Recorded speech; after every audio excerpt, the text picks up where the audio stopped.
It started with the whispers, soft, almost inaudible at first, like the wind slipping through cracks in the old house.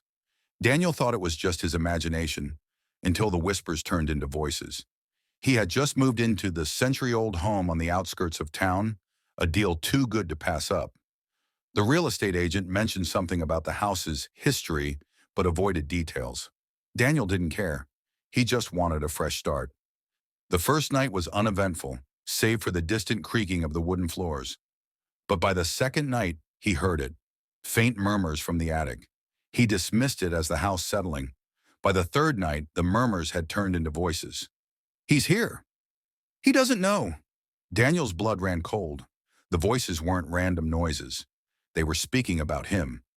Determined to prove to himself that he wasn't losing his mind, he grabbed a flashlight and climbed up to the attic. Dust filled the air, swirling in the dim light. The space was mostly empty, except for an old wooden chest in the corner. The whispers grew louder as he approached. His hands trembled as he unlatched the chest and lifted the heavy lid. Inside, he found a bundle of old newspapers and a single, tattered journal. He flipped through the brittle pages, his breath hitching at the first entry. "I hear them in the walls. They whisper at night. They say they're hungry." Daniel's pulse pounded as he turned to the last entry, dated 50 years ago. "They took my wife, my son.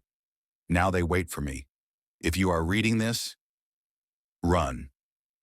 A sudden gust of cold air swept through the attic, slamming the chest shut. Daniel turned, heart hammering. Shadows pooled in the corners, stretching toward him. Then he heard it, low, rasping breaths behind him. He wasn't alone. The whispers weren't coming from the attic. They were coming from inside the walls, and they were still hungry.